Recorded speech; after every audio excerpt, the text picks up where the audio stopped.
dan Allah. Asyhadu an la ilaha illallah wahdahu la syarika lah. Wa asyhadu anna Muhammadan abduhu wa rasuluhu la nabiyya wa la rasula ba'dah. Allahumma salli ala Muhammad wa ala ali Muhammad kama sallaita ala Ibrahim wa ala ali Ibrahim innaka Hamidum Majid. Wa barik ala Muhammad wa ala ali Muhammad kama barakta ala Ibrahim wa ala ali Ibrahim innaka Hamidum Majid. Alhamdulillah, segala puji bagi Allah Subhanahu wa taala. Kita memuja-mujinya atas segala nikmat dan karunia yang diberikan kepada kita, berupa nikmat keislaman, nikmat keimanan, nikmat kesehatan dan kesempatan. Sehingga dengan nikmat-nikmat tersebut kita masih bisa diberikan kesempatan oleh Allah Subhanahu wa taala untuk mendalami agamanya Allah Subhanahu wa taala, untuk mendalami hadis-hadis Nabi sallallahu alaihi wasallam. Para ikhwah sekalian dan akhwat, sesungguhnya menuntut ilmu agama adalah wajib bagi setiap muslim. Kita semua muslim, ya semua orang itu wajib untuk belajar agama Islam. Apapun profesinya, baik seorang pedagang maupun seorang pebisnis, ya, pegawai ataupun guru dan lain sebagainya, semua orang wajib untuk belajar agama. Ya, kata Rasulullah SAW apa? Thalabul ilmi faridatun ala kulli muslim. Menuntut ilmu itu wajib bagi setiap muslim, ya, muslim dan muslimah, baik yang laki-laki maupun yang perempuan, semuanya wajib untuk menuntut ilmu. Dan sesungguhnya ilmu hadis ini, ya, adalah ilmu yang sangat bermanfaat sekali, ya, yang sangat penting sekali. Karena sesungguhnya agama ini, ya, itu diambil dari hadis dan Al-Qur'an, diambil dari Al-Qur'an dan hadis. Maka kita hendaknya setiap muslim memperhatikan, ya, apa yang Allah Subhanahu wa taala turunkan kepada kita dari wahyu berupa Al-Qur'an dan hadis. Ya, pada daurah kali ini insyaallah kita akan membahas salah satu ilmu yang sangat bermanfaat, ya. Ini termasuk adalah ilmu alat juga, ya, ilmu alat untuk mempelajari agama Allah Subhanahu wa taala, yaitu ilmu hadis, ilmu mustalah hadis. Mungkin Nafis bisa menampilkan PowerPoint-nya yang slide pertama ya mungkin. Dimatiin kameranya, Bah.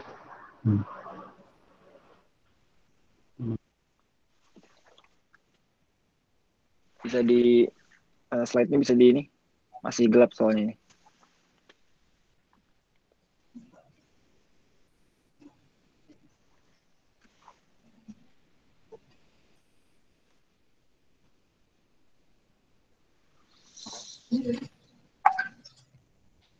Belum muncul ya ini.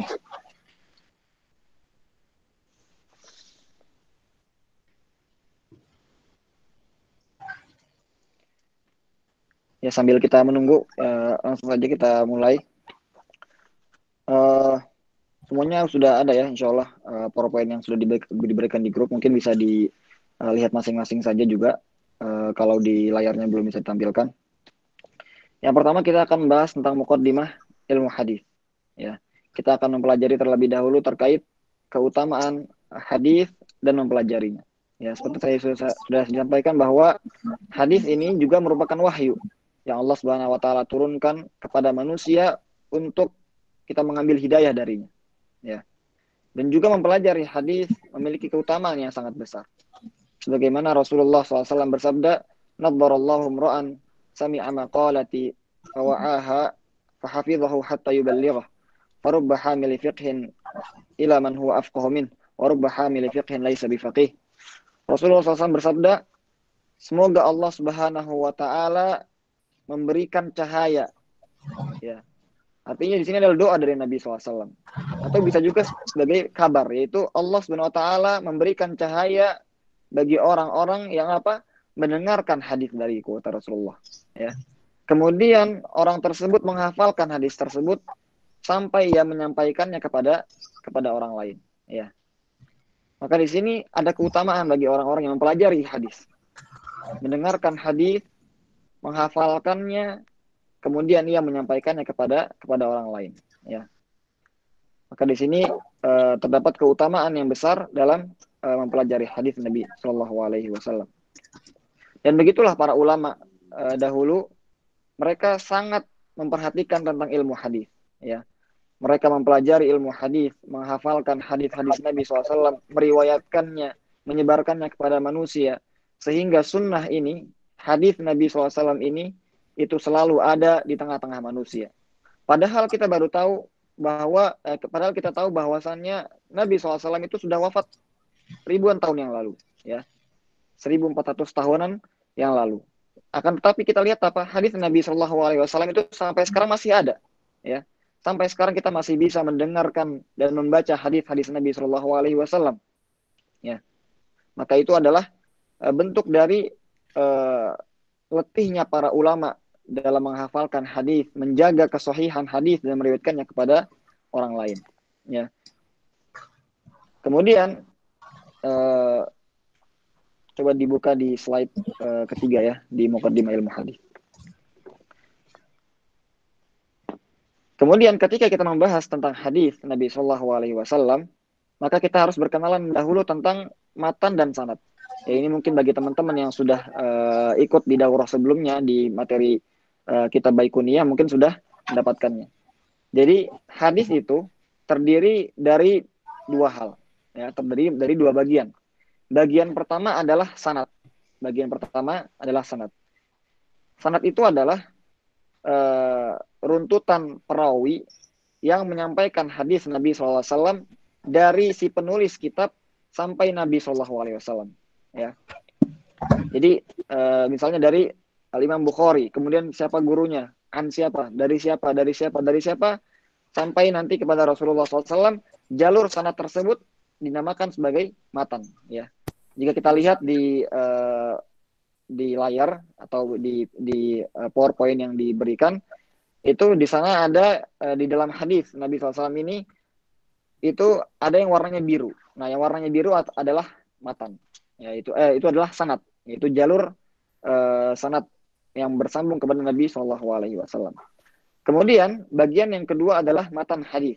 Ya, matan hadis adalah redaksi hadis tersebut. Ya, perkataan Nabi SAW atau perbuatannya atau yang lain sebagainya. Nah, itu adalah matan dari hadis Nabi SAW, yaitu yang berwarna hijau. Nah, itu adalah sedikit tentang matan dan hadis. Kita langsung lanjut saja ya, untuk mempersingkat waktu. Kemudian kita juga harus berkenal dengan mustalahul hadis, karena kitab yang akan kita bahas pada daurah kali ini, Nukhbatul Fikar, itu adalah kitab yang membahas tentang mustalah hadis. Ya, apa sih mustalah hadis itu? Ya, mustalahul hadis. Mustalah itu diambil dari kata-kata istilah. Ya, istilah. Jadi sebenarnya mustalah hadis itu adalah kita mengenal hal-hal atau istilah-istilah yang biasa digunakan oleh para ahli hadis. Ya. Jadi para ahli hadis dari dahulu itu memiliki istilah-istilah. Ya. Memiliki istilah-istilah. Istilah sahih, istilah hasan, istilah aziz, istilah gharib. Nah, istilah-istilah inilah yang akan kita pelajari. Ya. Atau pengertian dari mustalahul hadis adalah al-qawaid allati yu'rafu biha halur rawi wal marwi. Yaitu kaidah-kaidah yang mana dengan kaidah-kaidah itu kita bisa mengetahui tentang halur rawi wal marwi, yaitu perihal si perawi hadis maupun perihal riwayatnya. Jadi kita akan mempelajari tentang perawi hadis. Ya, apakah perawi hadis ini adalah seorang yang thiqah, seorang yang memiliki adalah ya, apakah dia memiliki hafalan yang kuat dan lain sebagainya, dan juga kita akan mempelajari riwayatnya, ya, bagaimana riwayat hadis ini, apakah hadis ini riwayatnya menyelisihi riwayat yang lain misalnya, atau misalnya riwayatnya terbalik atau seperti apa. Nah, ini kita akan mempelajari hal-hal tersebut dalam mustalahul hadis. Ya. Kemudian kita akan mempelajari tentang sejarah ilmu mustalah. Ya. Di daurah sebelumnya, di daurah Baikuniyah, kita telah mempelajari sejarahnya hadis. Bagaimana hadis Nabi SAW, dari mulai Nabi SAW menyampaikan hadis, kemudian para sahabat mengambilnya, kemudian mengajarkan kepada para tabi'in, kemudian terus menerus sampai hadis-hadis itu sampai kepada kita. Ya, itu telah kita bahas di daurah sebelumnya. Nah, adapun sekarang kita membahas mengenai sejarah ilmu mustalahul hadis. Kapan para ulama itu mulai untuk menuliskan istilah-istilah dalam ilmu hadis. Ya. Maka yang pertama adalah kaidahnya, yaitu kaidah ilmu hadis. Ya, itu sebenarnya sudah ada dari dari dahulu, dari zaman para sahabat bahkan, ya. Jadi dulu para sahabat, ya, itu juga sudah mulai menggunakan kaidah-kaidah hadis. Contohnya apa? Contohnya misalnya kaidah tasabbut, ya. Kaidah berhati-hati dalam mendengarkan hadis dan meriwayatkan hadis, ya. Ada kisah dari sahabat Umar bin Khattab radhiyallahu anhu bersama dengan sahabat Ubay. Ya, ketika itu sahabat Ubay bin Ka'ab itu mengetuk pintu rumahnya Umar bin Khattab radhiyallahu anhu. Ia mengetuk namun tidak ada balasan dari Umar. Ia mengetuk sampai 3 kali, tidak ada balasan juga dari Umar bin Khattab radhiyallahu anhu. Kemudian Ubay pulang dari rumahnya Umar, ya, tidak jadi ke rumahnya Umar. Kemudian Umar keesokan harinya bertanya kepada Ubay, wahai Ubay, mengapa engkau kemarin datang ke rumahku mengetuk 3 kali, kemudian dia pergi, ya. Kemudian kamu pergi. Apa dalilnya? Kenapa kamu melakukan hal ini? Nah, kemudian Ubay berkata apa? Sungguhnya aku mendengar Nabi SAW mengatakan bahwa jika kamu mengetuk pintu seseorang, rumah seseorang 3 kali, jika tidak dijawab maka kamu pergi. Umar bin Khattab radhiyallahu anhu ketika mendengar hadis ini, ia merasa aneh, ya, karena ia tidak pernah mendengar hadis itu dari Nabi SAW. Akhirnya ia meminta Ubay untuk mencarikan orang lain yang juga mendengarkan hadis tersebut dari Nabi SAW. Akhirnya kemudian datanglah sahabat Abu Sa'id Al-Khudri yang juga mendengarkan hadis itu dari Nabi SAW. Akhirnya barulah Umar kemudian mempercayai dan meyakini bahwa hadis tersebut benar-benar dari Nabi SAW. Nah, ini merupakan kaidah juga, yaitu diantara kaidah mustalahul hadis, kaidah-kaidah hadis, yaitu kaidah kita berhati-hati dalam riwayat dan mengumpulkan riwayat-riwayat yang lainnya untuk menguatkan suatu hadis. Ya, jadi kaidah ilmu hadis sebenarnya sudah ada dari zaman para sahabat. Ya. Nah, kemudian setelah itu mulailah para ulama ya setelah zaman sahabat tentunya menuliskan kaidah-kaidah ilmu hadis dalam kitab-kitab mereka. Namun dahulu, ya, belum ada satu kitab yang khusus membahas tentang mustalah hadis, ya. Namun mustalahul hadis biasanya terkandung di dalam kitab-kitab para ulama yang lainnya. Ya, contohnya misalnya Imam Muslim dalam Sahih Muslimnya. Ya, dalam Sahih Muslim, Imam Muslim di muqaddimahnya, ya, di awal pembahasan Sahih Muslim, ia menjelaskan tentang ilmu hadis. Ia menjelaskan tentang sanad, pentingnya sanad, ya, dan lain sebagainya. Ilmu-ilmu hadis, ya, tentang perawi-perawi yang sikoh, perawi-perawi yang dhaif dibahas oleh Imam Muslim. Namun Sahih Muslim bukanlah kitab untuk mustalah hadis, ya. Begitu juga Ar-Risalah milik Al-Imam Asy-Syafi'i, dan ini adalah salah satu kitab yang paling tua, ya. Salah satu kitab pertama yang membahas tentang mustalah hadis. Ar-Risalah juga bukan merupakan kitab yang khusus ditulis untuk mustalahul hadis. Ya, di sana juga terdapat tentang usul fiqh dan yang lain sebagainya. Namun di sana terdapat pembahasan tentang mustalahul hadis. Nah, kemudian barulah setelah itu, ya, Al-Imam Ar-Hurmuzi, ya, salah seorang ulama hadis, membuat kitab yang khusus membahas tentang ilmu hadis, membahas tentang mustalahul hadis. Ya, yaitu dinamakan dengan kitab Al-Muhaddits Al-Fasil. Ya. Kemudian barulah setelah itu para ulama mengikutinya dan menuliskan kitab-kitab yang lainnya seperti Al-Imam Hakim dalam kitabnya Ma'rifatul Ulumil Hadits, sampai nanti ada seorang ulama bernama Ibnu Salah, ya, ia menuliskan kitabnya yang masyhur di kalangan para ulama dengan sebutan Muqaddimah Ibnu Salah, yang mana kitab ini sangatlah agung sekali, ya. Ketika Ibnu Salah menuliskan kitabnya, seluruh orang yang datang setelah Ibnu Salah mengikuti kitab tersebut, ya.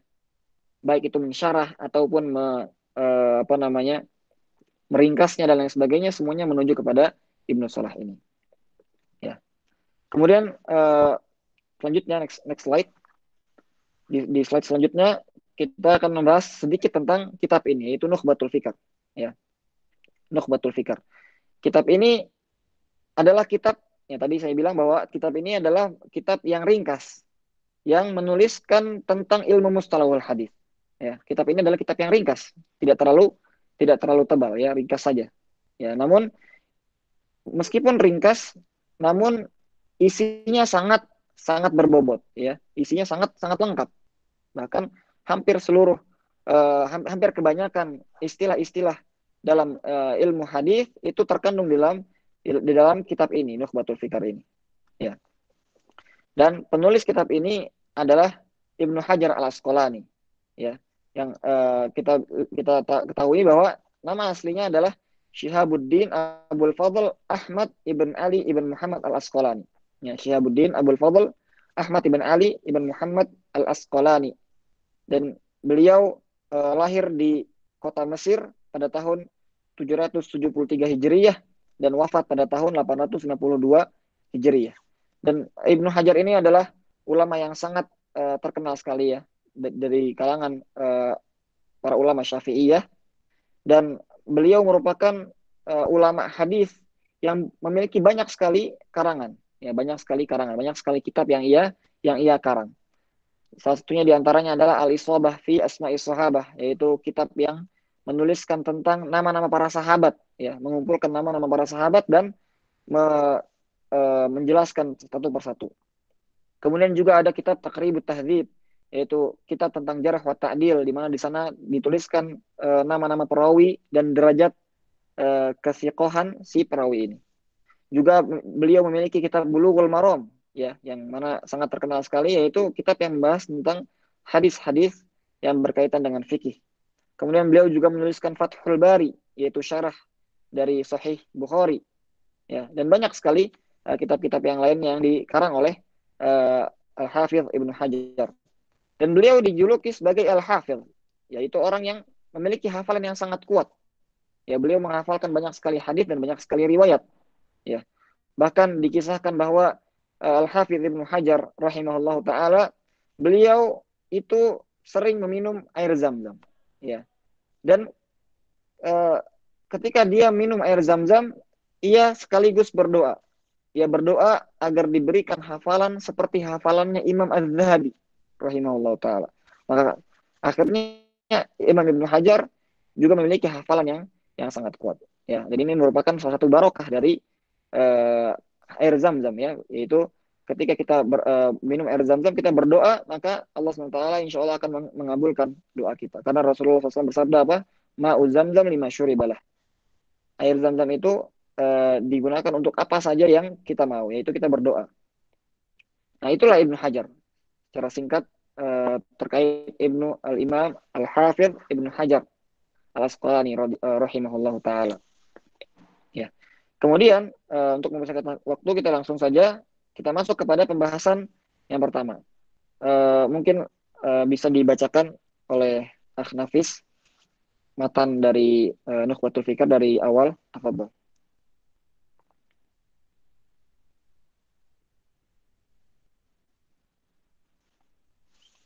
Baca dari pertama ya.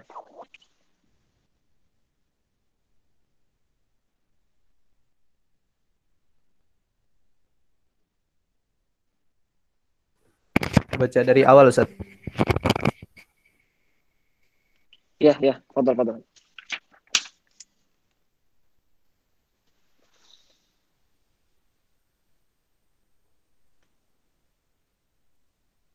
Bismillahirrahmanirrahim. Alhamdulillahilladzi lam yazal aliman qadiran wa sallallahu ala sayyidina Muhammad alladzi arsalahu ilan nabiyyin basyiran wa nadhira wa ala alihi Ilan nasi. Arsalahu ilan nasi basyiran wa nadhira wa ala ali Muhammadin wa sahbihi wa sallama tasliman katsira. Amma ba'du. Fa inna tasanifa fi istilahi ahlil hadithi qad kathurat wa busitat wa ihtusirat fasa'alani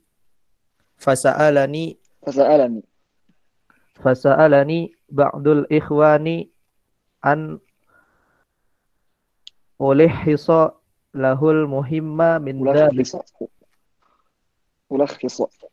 ulahhisa lahul muhimma min dhalik fa'ajabtuhu ila su'alihi roja'al roja roja'al indiraji fi tilkal masaliki fa aqulu al khabar imma an yakuna lahu turuqun bila adadin muayyani au ma'a hasrin bima fawqal itsnaini au bihima au biwahidin fal awwal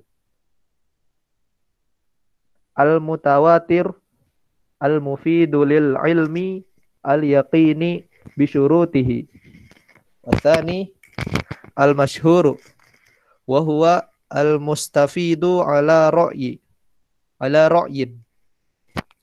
wathalithu al aziz wa laysa syartan lis sahihi khilafan liman za'amahu war rabi'u al gharibu wa kulluha Lanjut. siwa al awwal ahadun wa fiha al maqbulu wal mardudu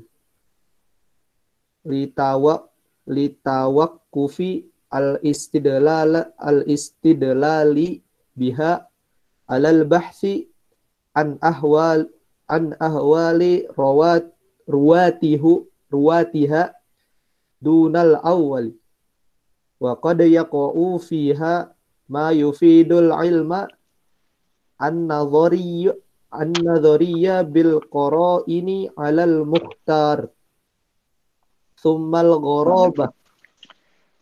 Cukup. Oh iya. Bismillahirrahmanirrahim. Alhamdulillahilladzi lam yazal 'aliman qadira. Ya.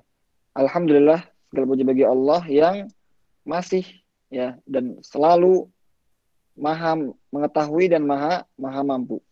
Wa sallallahu ala sayyidina Muhammadin alladzi arsalahu ilan nasi basyiran wa nadhira, dan salawat semoga Allah curahkan kepada baginda kita Nabi Muhammad yang ia utus kepada manusia sebagai basyiran wa nadhira, sebagai pemberi kabar gembira dan pemberi peringatan.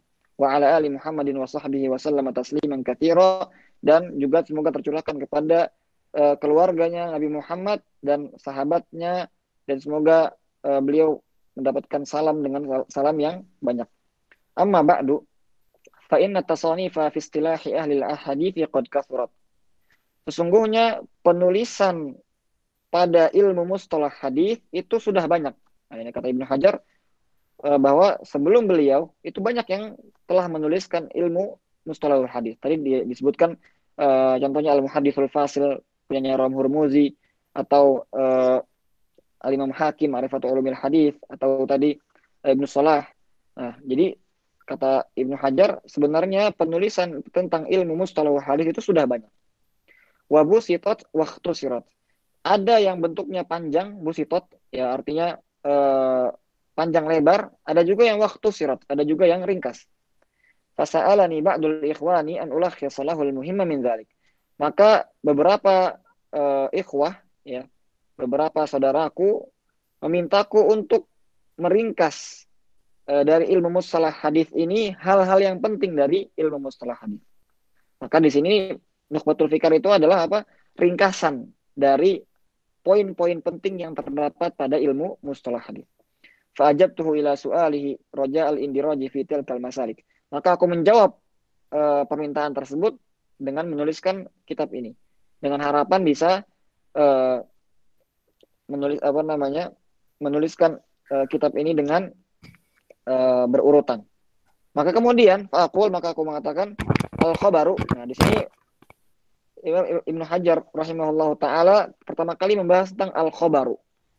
Ya, al-khabaru imma an yakuna lahu turuqun bila adadin muayyan aw ma'a hasrin bima fawqal itsnaini aw bihima aw biwahidin. Al-khabar ya. Al-khabar itu lebih luas daripada cakupannya daripada hadis. Ya, hadis itu adalah segala hal yang berkaitan dengan Nabi sallallahu alaihi wasallam. Jadi khusus untuk Nabi SAW saja. Perkataannya, perbuatannya, takrirnya atau persetujuannya atau sifat-sifat Nabi SAW, baik sifat fisik maupun sifat akhlak, itu adalah hadis. yaitu segala yang berkaitan dengan Nabi Shallallahu Alaihi Wasallam. Adapun khobar itu lebih luas daripada hadis. Ya, khobar itu bisa berkaitan dengan Nabi SAW, bisa juga berkaitan dengan misalnya sahabat, ya perkataannya para sahabat misalnya, perkataannya para tabiin, ya atau kisah-kisah yang lainnya. Nah, itu al-khobar, kabar atau berita, ya itu lebih luas daripada hadis. Maka di sini Ibnu Hajar menggunakan kata-kata al-khobar agar lebih luas cakupan bahasannya. Nah, ia mengatakan bahwa khobar itu bisa jadi memiliki jalur sanad yang dengan jumlah yang tidak terbatas, ya. Atau jumlahnya terbatas, yaitu jumlahnya mungkin hanya 2 jalur sanad saja, atau 1 jalur sanad saja, atau lebih dari 2. Ya ini yaitu Ibnu Hajar rahimahullahu taala anhu sedang membahas tentang pembagian khobar berdasarkan dengan jumlah sanadnya. Jadi khobar itu terkadang memiliki lebih dari satu sanad, ya. Bagaimana misalnya kita mendengarkan satu berita, ya, berita tentang misalnya gempa bumi yang ada di Aceh misalnya, ya. Nah, kita terkadang mendengarkan kabar itu dari satu orang saja, atau terkadang kita mendengarkan dari orang yang lainnya atau orang yang lainnya, ya. Maka begitupun hadis, begitupun khobar, ya. Hadis itu terkadang hanya disampaikan oleh satu jalur saja. Misalnya hadis ini hanya diriwayatkan oleh sahabat Umar saja, atau bisa juga memiliki lebih dari satu sanad, ya. Misalnya hadis ini diriwayatkan oleh Abu Hurairah, juga Anas bin Malik, juga Ibnu Umar dan lain sebagainya, ya.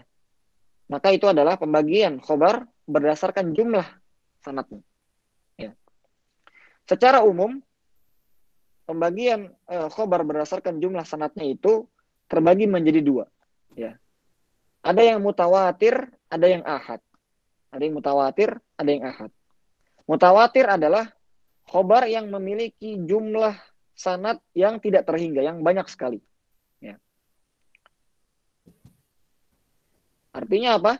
Artinya khobar ini itu diriwayatkan oleh banyak sekali perawi di setiap generasinya, ya. Di PowerPoint tersebut nanti ada di slide selanjutnya, dan juga ada sedikit ilustrasi, ya, terkait hadis mutawatir. Kita bisa lihat hadis mutawatir itu adalah hadis yang diriwayatkan oleh banyak sekali perawi di setiap generasinya. Jadi misalnya Nabi SAW bersabda satu hadis, kemudian para sahabat, ya, ketika itu yang mendengarkan banyak sekali, ya. Kemudian setelah generasi para sahabat, ya, setelahnya generasi tabi'in juga banyak sekali yang meriwayatkan hadis ini. Banyak sekali yang meriwayatkan hadis ini. Kemudian di generasi selanjutnya juga banyak sekali, ya. Jadi di setiap generasinya perawi hadis ini selalu banyak. Ya, ini adalah yang disebut dengan hadis yang mutawatir. Fal awwalu al mutawatiru al mufidu lil ilmi al yaqini bi syurutih. Maka yang pertama yaitu hadis yang diriwayatkan oleh banyak sekali jalur sanad itu dinamakan dengan hadis mutawatir. Yang mana hadis mutawatir ini mengandung ilmu yang pasti dengan syarat-syaratnya. Maksudnya apa? Ketika kita misalnya, ya, kita mungkin ambil contoh kehidupan sehari-hari kita, ya. Misal kita sedang berada di satu tempat, ya. Kemudian ada orang yang menghampiri kita, satu orang menghampiri kita, ya, bilang ke kita, Fathan, di sana ada pembagian makanan misalnya, atau satu orang, ya. Mungkin kita tidak langsung mempercayai dia, ya, karena cuma satu orang yang berbicara. Kemudian datang lagi orang yang lain yang mengatakan juga kepada kita, di sini ada pembagian makanan, ya. Maka keyakinan kita bertambah. Nah, ketika banyak sekali orang yang memberitakan kepada kita hal tersebut, ya, maka semakin banyak kita akan lebih yakin lagi terhadap kebenaran berita tersebut. Nah, mutawatir itu jumlahnya sangat banyak sekali, ya. Jadi misalnya ada 50 orang yang mengatakan kita kabar tersebut, maka ketika itu kita langsung percaya dengan dia. Kita tidak mungkin orang tersebut berbohong, ya. Tidak mungkin sebanyak itu orang berbohong akan satu kabar. Nah, begitu juga hadis mutawatir, yaitu ketika hadis ini diriwayatkan oleh banyak sekali perawi di setiap generasinya, maka kita langsung mengatakan ini pasti hadis yang sahih. Ya.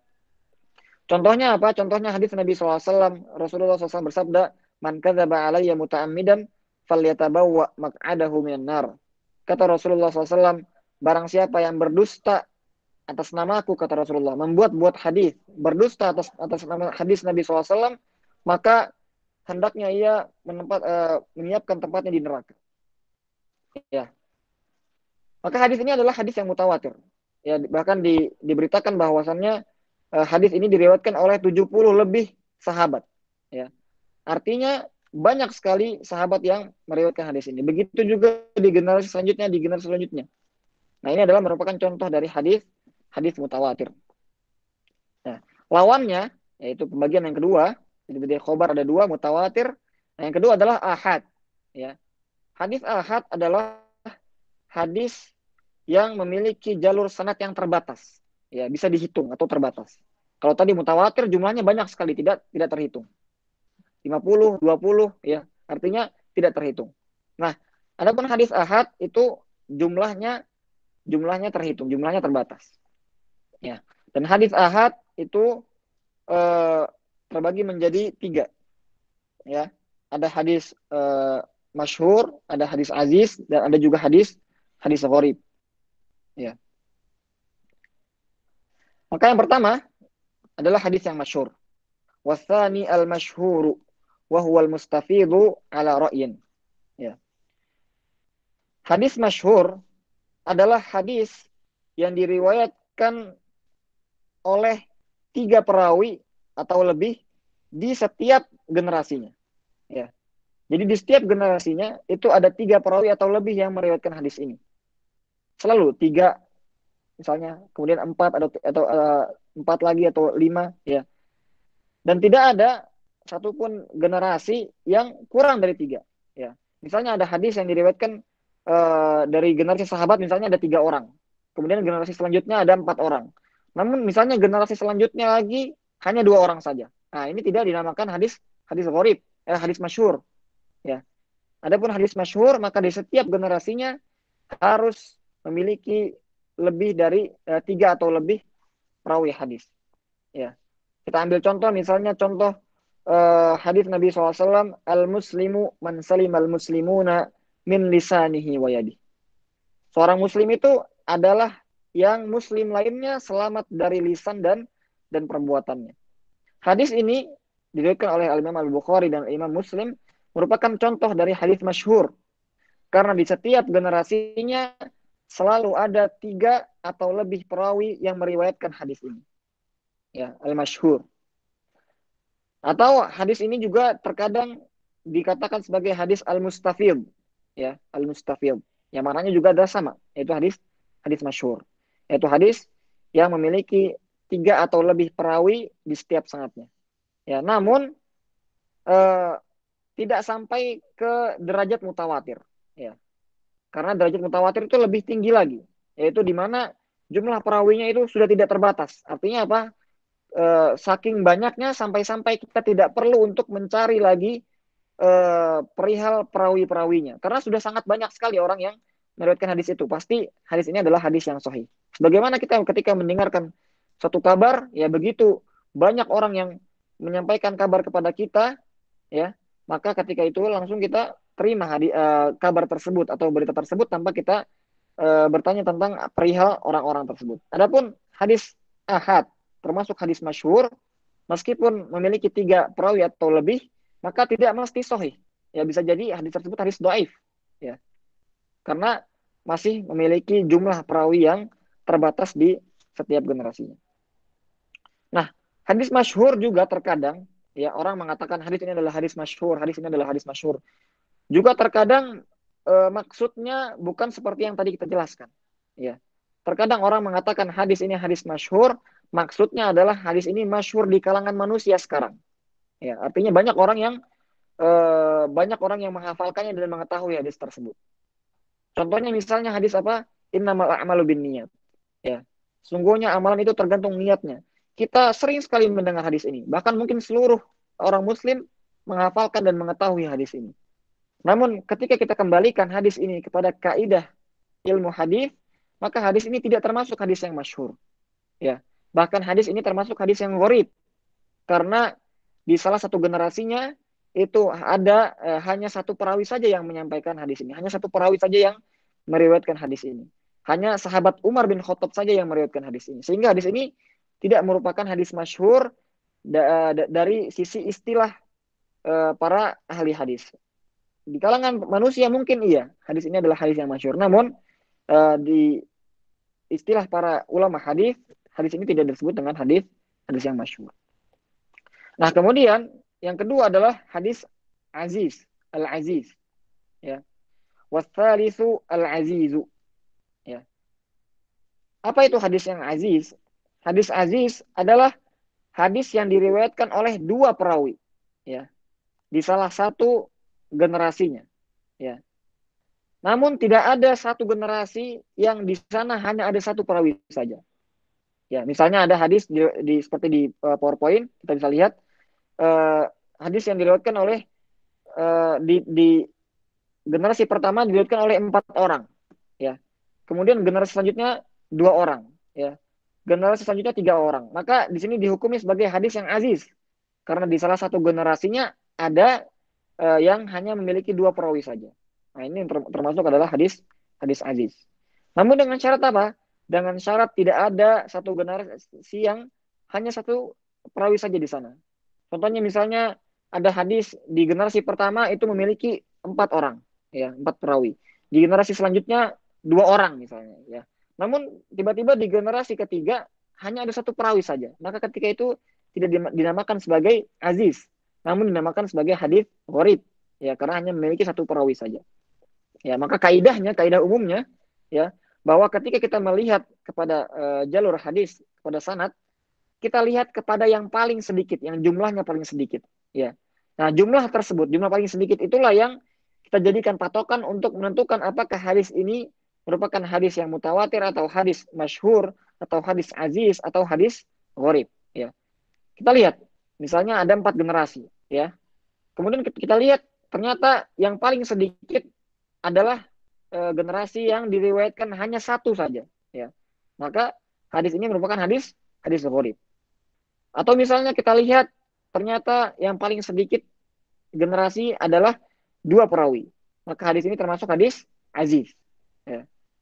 Atau misalnya kita lihat ternyata perawinya memiliki 3 atau lebih di setiap generasinya, maka ini disebut dengan hadis masyhur, dan seperti itu, ya. Contoh daripada hadis aziz misalnya adalah hadis Nabi SAW bersabda, la yu'minu ahadukum hatta akuna habba ilaihi min waladihi wa walidihi wa nasi ajma'in. Sungguh tidak sempurna iman seseorang sampai aku lebih ia cintai, ya, ia lebih mencintai Nabi SAW dibandingkan anaknya ataupun orang tuanya ataupun manusia seluruhnya. Hadis ini, ya, diriwayatkan oleh 2 sahabat, ya, diriwayatkan oleh Anas bin Malik dan Abu Hurairah. Ya, jadi di sini di generasi sahabat hanya diriwayatkan oleh 2 perawi saja. Maka hadis ini disebut sebagai hadis yang aziz. Watsalitsu al-azizu wa laysa syartan lis-sahihi khilafan liman za'amah. Namun kata Ibnu Hajar, hadis aziz ini bukan menjadi syarat sahihnya hadis. Artinya apa? Artinya ada orang yang berpendapat bahwa hadis sahih itu minimal memiliki 2 jalur sanad. Ya. Ada yang mengatakan bahwa hadis itu baru bisa dikatakan hadis yang sahih kalau memiliki 2 jalur sanad. Ya. Padahal yang benar, yang sahih adalah meskipun suatu hadis itu hanya diriwayatkan oleh satu perawi saja, jika perawi ini merupakan perawi yang thiqah, yang kuat, memiliki hafalan yang kuat, dan juga orang yang terpercaya agamanya, maka hadis ini diterima. Ya, tidak mesti ada 2 perawi. Ya. Contohnya adalah apa? Contohnya adalah hadis innamal a'malu binniyat tadi. Ya, hadis gharib tadi. Hadis ini hanya diriwayatkan oleh satu perawi saja, hanya Umar bin Khattab radhiyallahu anhu saja yang meriwayatkan hadis ini. Ya. Namun hadis ini adalah hadis yang sahih. Jadi tidak mesti hadis yang sahih itu diriwayatkan oleh 2 atau lebih perawi dalam setiap generasinya. Meskipun satu, kalau dia perawi yang kuat, yang thiqah, dan juga terpercaya agamanya, maka hadis tersebut dikatakan hadis yang sahih. Kemudian yang selanjutnya adalah hadis al-gharib. Ya. Warabi'u al-gharib. Yang keempat adalah hadis gharib. Apa itu hadis gharib? Hadis gharib adalah hadis yang hanya diriwayatkan oleh satu perawi di salah satu tobakohnya. Ya. Hadis yang diriwayatkan oleh satu perawi di salah satu tobakohnya. Contohnya misalnya kita bisa lihat di PowerPoint ya.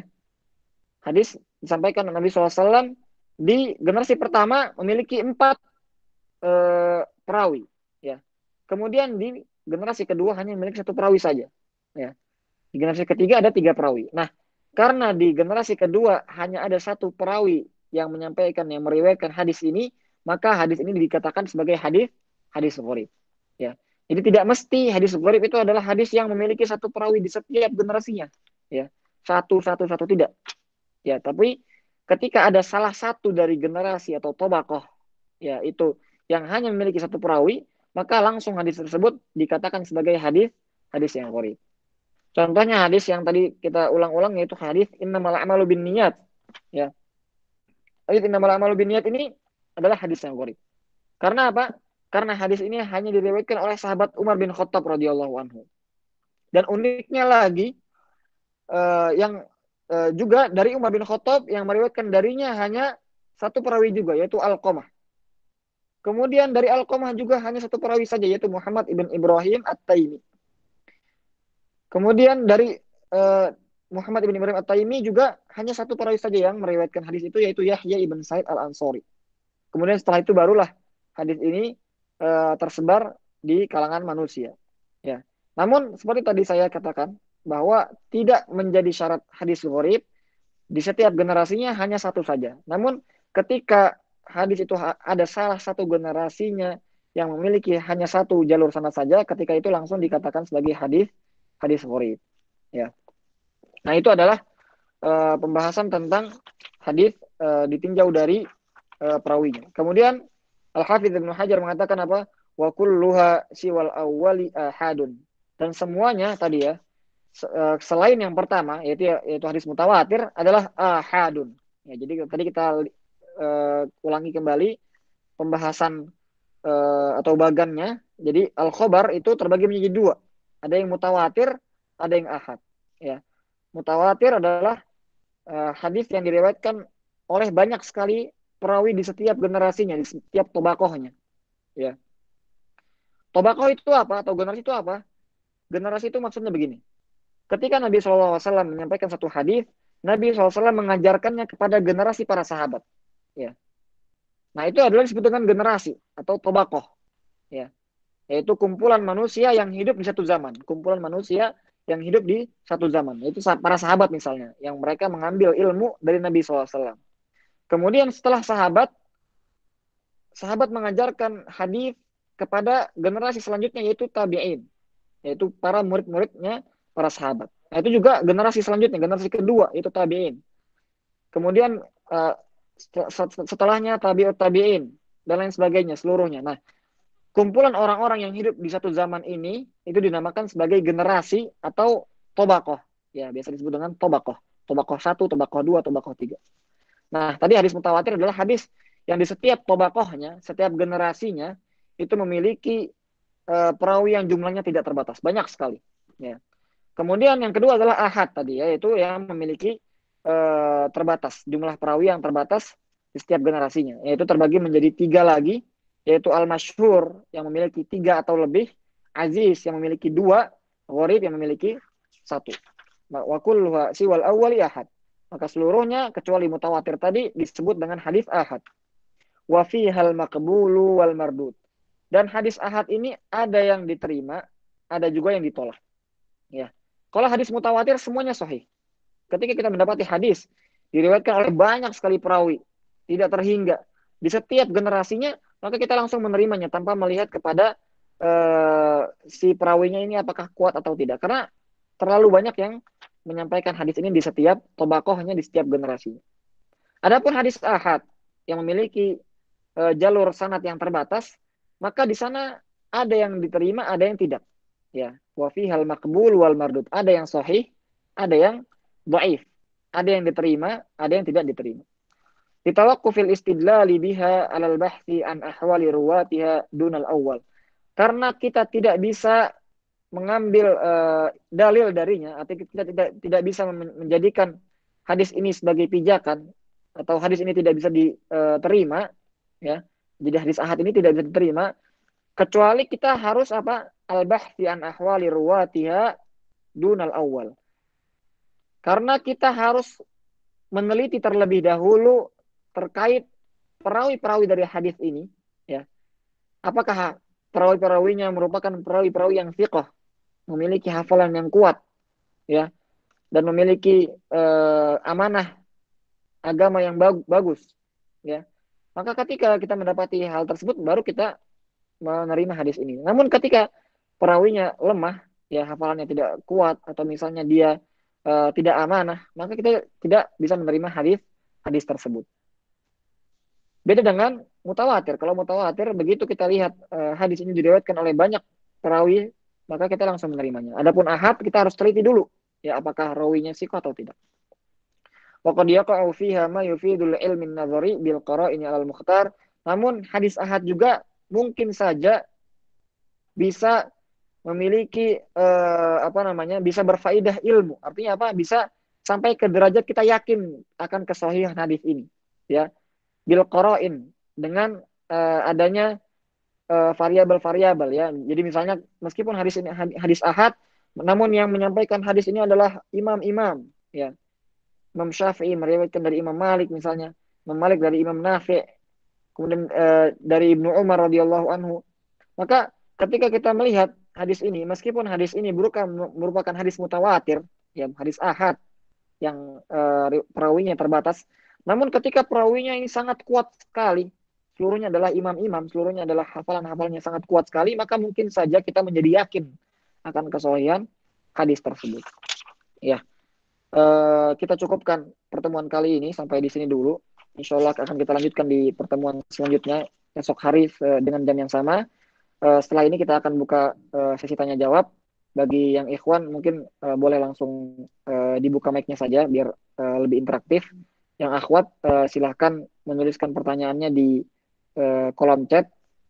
Demikian wassallallahu ala nabiyina Muhammad wa ala alihi wa sahbihi wasallam. Walhamdulillahi rabbil alamin. Taib, jazakallah khairan kepada Ustadz Fatan yang telah menyampaikan materi yang sangat berharga tentang ilmu mustalah hadis, ya, pada pertemuan pertama hari ini. Pada teman-teman ikhwan dan akhwat sekalian yang diberkahi oleh Allah, silahkan apabila ada pertanyaan dapat dituliskan di kolom komentar. Ini udah ada satu pertanyaan, Ustaz. Ya. Dari atas nama Pam Anugrah Mandiri. Assalamualaikum, Ustaz. Saya mau tanya, yang dimaksud generasi itu apa, ya, Ustaz? Ya. Generasi, atau biasanya para ahli mustalahul hadis menggunakan istilah tobaqoh, ya, tobaqoh atau generasi. Itu apa maksudnya? Maksudnya adalah kumpulan orang yang hidup di satu zaman. Ya, seperti tadi saya jelaskan, misalnya Nabi SAW mengajarkan ilmu hadis kepada siapa? Kepada para sahabat. Ya. Nah, para sahabat ini adalah kumpulan orang, ya, yang hidup di zaman Nabi SAW. Hidup di satu zaman yang sama. Maka ini disebut dengan generasi atau tobaqoh para sahabat. Ya, kemudian sahabat menyampaikan hadis kepada murid-muridnya, yaitu tabi'in, yaitu kumpulan orang-orang yang belajar kepada para sahabat. Nah, kumpulan orang-orang ini juga disebut dengan generasi tabi'in atau tobaqoh tabi'in. Kemudian seterusnya dan seterusnya. Nah, itu adalah yang disebut dengan generasi atau tobaqoh. Nah, begitulah yang kita gunakan dalam mempelajari ilmu hadis, yaitu kita harus tahu tentang tobaqoh, ya, tobaqoh para sahabat, generasi para sahabat, kemudian generasi para tabi'in dan lain sebagainya. Demikian Allah Ta'ala alam. Oke, Ustaz. Selanjutnya pertanyaan kedua dari Al-Ah Dafa Alif. Assalamualaikum, Ustaz. Apakah kalau suatu hadis yang disebut mutawatir, maka ia sudah pasti sahih? Iya, nah. Jadi hadis mutawatir itu sudah pasti sahih. Ya. Hadis mutawatir itu sudah pasti sahih. Ketika dia memenuhi syarat-syaratnya, yaitu hadis mutawatir adalah hadis yang di setiap generasinya itu memiliki perawi yang sangat banyak sekali, ya. Banyak sekali, ya. Setiap perawinya, setiap generasinya itu memiliki perawi-perawi yang tidak terhingga, ya. Kita ambil contoh simpelnya, misalnya tadi ya, apa namanya, kehidupan sehari-hari. Ketika satu berita, misalnya ada orang yang mengatakan, misalnya di kelas gitu ya, teman kita bilang besok ujian, satu orang nih bilang besok ujian, kita mungkin tidak terlalu yakin. Kemudian ada lagi orang kedua datang bilang ke kita besok ujian, kata Ustadz besok ujian, maka kita bertambah keyakinan kita akan kebenaran kabar tersebut. Nah, kalau misalnya banyak sekali orang yang memberitakan hal tersebut kepada kita, misalnya 50 orang ya tiba-tiba bilang ke kita besok ujian, maka ketika itu kita pasti langsung menerima kabar tersebut. Nah, maka begitulah juga hadis yang mutawatir. Hadis yang diriwayatkan oleh banyak sekali perawi di setiap generasinya itu sudah pasti merupakan hadis yang sahih. Wallahu taala alam.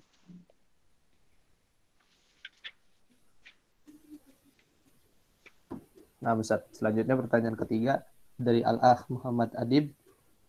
Assalamualaikum Ustaz. Mau tanya tentang hadis masyhur yang disebutkan dalam matan Nuhbatul Fikar tadi, disebutkan di sana bahwa hadis masyhur adalah al-mustafidu ala ra'yin. Maksud dari kata ala ra'yin di sana apa Ustaz? Demikian. Jadi hadis masyhur itu juga dinamakan hadis mustafid. Ala ra'yin di sini maksudnya adalah atas satu pendapat. Jadi ada pendapat yang mengatakan bahwa hadis masyhur ini dinamakan dengan hadis mustafid juga.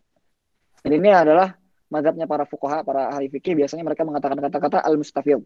Ya. Kalau para ahli hadis itu biasanya mengatakan al-masyhur. Kira-kira seperti itu.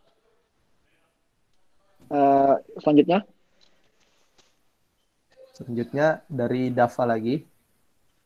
Apakah ada batasan angka minimum agar suatu hadis masyhur bisa naik tingkat jadi mutawatir? Yang dimaksudnya adalah angka jumlah perawi tiap generasi atau tiap tobakoh. Ya. Jadi sebenarnya tidak ada batas minimal angka ya yang pasti gitu ya untuk agar hadis yang masyhur itu menaik tingkat kepada hadis yang mutawatir. Dan ini para ulama dari dahulu sebenarnya khilaf ya, berbeda pendapat. Ada yang bilang jumlahnya harus 7, ada yang bilang 10, ada yang bahkan bilang 20, ada yang bilang 50 ya. Namun biasanya para ulama itu memperlakukan hadis mutawatir itu seperti apa? Ya ini hadis yang ketika kita mendengarnya ya, ketika kita mendengar hadis tersebut dan melihat kepada sanad-sanad yang ada ya, saking banyaknya kita langsung menerima hadis tersebut ya ketika itu ya. Ini mirip dengan tadi, contoh tadi ya, misalnya ketika misalnya ada orang yang mengatakan kepada kita besok ujian ya, itu kan jumlahnya terus masuk pada kita. Misalnya satu orang memberikan kabar, 2 orang, 3 orang, 4 orang, 5 orang. Nah, itu pasti ada satu titik di mana ketika mencapai jumlah tersebut, kita langsung menerima kabar tersebut dan tidak meragukannya kembali. Nah, begitu juga hadis mutawatir. Hadis mutawatir tidak memiliki angka pasti yang membedakan antara hadis mutawatir dengan hadis masyhur. Namun ketika para ahli hadis sudah yakin akan kesahihan hadis tersebut karena banyaknya sanad di setiap generasinya, maka hadis tersebut dinamakan dengan hadis mutawatir. Dan ini tentunya dikembalikan kepada para ulama. Jadi hadis mutawatir adalah hadis yaitu ditentukan oleh para ulama. Mereka yang menjelaskan bahwa hadis ini adalah hadis yang mutawatir. Mereka yang menjelaskan bahwa hadis ini adalah bukan hadis mutawatir. Demikian, Allah taala. Selanjutnya pertanyaan keempat. Assalamualaikum Ustaz. Yang dimaksud hadis mutawatir itu apakah harus sama secara lafaz atau secara makna saja Ustaz? Antar matan yang diriwayatkan oleh berbagai rawi. Iya. Hadis mutawatir itu sebenarnya terbagi menjadi 2. Ya. Hadis mutawatir terbagi menjadi 2. Ada mutawatir lafzi, ya itu mutawatir yang memang lafaznya dia mutawatir, ya. Seperti contohnya tadi, contoh yang tadi kita sebutkan, man kadzaba alayya muta'ammidan falyatabawwa maq'adahu minan nar, maka ini adalah mutawatir lafzi. Lafaznya di seluruh hadis sama, ya. 70 sahabat Nabi SAW meriwayatkan hadis ini dengan lafaz yang persis sama. Nah, ini disebut dengan mutawatir lafzi. Namun ada juga namanya mutawatir maknawi, ya. Ya ini yakni bukan lafaznya yang mutawatir, namun maknanya yang mutawatir. Jadi misalnya contohnya hadis tentang fitnah kubur, ya. Hadis tentang fitnah kubur itu banyak sekali, ya. Dan para ulama mengatakan hadis-hadis tentang fitnah kubur adalah hadis yang mutawatir. Maksudnya adalah maknanya. Artinya hadis-hadisnya mungkin bervariasi, namun maknanya tentang adanya fitnah kubur. Nah, ketika itu juga disebut dengan hadis yang mutawatir, namun hadis mutawatir yang maknawi. Jadi mutawatir bisa juga lafaz, bisa juga secara makna. Kemudian Selanjutnya yang kelima dari Al-Ukht Felia Hasanah. Assalamualaikum. Izin bertanya Ustaz. Yang pertama, patokan generasi atau tobakoh sahabat yang mengajarkan hadis kepada tabi'in atau pada murid-muridnya. Berarti patokan generasi yang dimaksud itu adalah guru dan murid, Ustaz. Atau berdasarkan tahun. Lalu yang pertanyaan kedua, seseorang dikatakan sebagai perawi hadis di setiap generasi jika memenuhi kriteria apa? Ya. Demikian. Jadi pertanyaan yang pertama mengenai tentang tobakoh. Ya, tobakoh itu adalah kumpulan orang yang hidup di zaman yang sama. Nah, ini sebenarnya para ulama memiliki dua pendekatan. Ya. Pendekatan yang pertama itu mengumpulkan sesuai dengan guru dan murid. Artinya apa? Sahabat mengambil dari tabiin, dari bawahnya dan dari bawahnya, ya. Nah, di awal-awal masa Islam itu mungkin mudah, ya. Kita mudah membedakan antara sahabat dan yang lainnya. Mudah. Sahabat orang yang bertemu Nabi, selesai, ya. Itu adalah para sahabat, satu generasi. Maka di sini yang diambil adalah patokannya adalah guru dan murid, bukan tahun. Kemudian setelahnya tabiin mungkin juga masih mudah. Tabiin adalah orang yang ketemu dengan sahabat. Mudah juga, yaitu tentang guru dan murid. Namun setelahnya itu mungkin agak susah untuk memastikan apakah seseorang itu termasuk dari tobakoh atau generasi ketiga atau keempat. Nah, ini mungkin agak sulit. Akhirnya para ulama ketika menuliskan kitab-kitab tentang perawi-perawi, jadi para ulama biasanya menuliskan daftar nama-nama perawi, dan mereka biasanya membagi perawi sesuai dengan generasinya, sesuai dengan tobakohnya. Generasi sahabat ada siapa, generasi tabiin ada siapa, generasi ketiga, keempat ada siapa, dan lain sebagainya. Nah, biasanya mereka itu berbeda-beda pendekatannya. Ada yang pendekatannya tetap memakai guru dan murid. Ya, artinya generasi ini adalah murid dari generasi ini dan lain sebagainya. Ada juga yang menggunakan patokan tahun. Misalnya satu generasi, satu tobakoh, itu adalah 100 tahun misalnya. Jadi misalnya orang yang wafat dari tahun 100 Hijriah sampai tahun 200 Hijriah itu dijadikan satu tobakoh, satu generasi. Kemudian selanjutnya juga seperti itu. Jadi sebenarnya ini tergantung dari pendekatan si ulama tersebut, ya, apakah ulama tersebut menggunakan tobakoh atau generasi yang menggunakan guru dan murid, atau dia menggunakan patokan tahun. Adapun pertanyaan yang kedua, kapan seorang itu dikatakan perawi hadis? Apa kriterianya? Kriterianya adalah dia meriwayatkan hadis. Begitu dia meriwayatkan satu hadis, maka orang tersebut langsung dikatakan sebagai perawi hadis. Ya, dan biasanya kita menemukan di mana perawi hadis itu di kitab-kitab para ulama, di kitab-kitab hadis, di Sahih Bukhari misalnya. Nah, di situ akan disebutkan nama-nama perawi di sanad setiap hadisnya, maka orang tersebut dinamakan sebagai perawi. Begitu, wallahu a'lam. Selanjutnya dari Al-Akh Priyo Hutomo. Assalamualaikum. Sampai manakah tobakoh terakhir atau generasi terakhir yang dianggap masuk dalam perhitungan perawi? Apakah hanya sampai generasi yang keempat, maksudnya generasi tabi'ut tabi'in, atau sampai sekarang, sampai ulama kontemporer? Demikian. Adapun yang dimaksud dengan tobakoh atau tobakoh turwah, tobakoh perawi hadis, ya, maka itu hanya berhenti sampai zaman penulisan hadis. Ya, kita di daurah sebelumnya kita sudah menjelaskan tentang sejarah penulisan ilmu hadis. Ya, yang mana berhenti di ketika para ulama membukukan hadis. Contohnya misalnya Sahih Bukhari, ya di mana hadis sudah dibukukan, Sahih Bukhari, Sahih Muslim dan lain sebagainya. Maka ketika itu zaman periwayatan hadis itu juga berhenti. Nah, di sanalah akhir dari tobakoh periwayatan hadis. Ya, jadi dimulai dari Nabi SAW, para sahabat dan lain sebagainya sampai kepada zaman penulisan hadis di dalam kitab-kitab seperti Sahih Bukhari, Sahih Muslim, Abu Daud dan lain sebagainya. Ya. Jadi bukan hanya generasi sampai tabiin saja, tapi terus ya sampai kepada generasi para penulis kitab-kitab hadis. Nah, selanjutnya. Selanjutnya dari Al-Akh Salman Al-Farisi. Barakallahu fikum. Ya. Izin bertanya, Ustaz, apa faidah ilmiah dari pembagian hadis menjadi mutawatir dan ahad? Ya, tadi seperti kita sampaikan bahwa faidahnya adalah kalau misalnya ada hadis mutawatir, maka kita tidak perlu lagi mencari tentang si perawinya.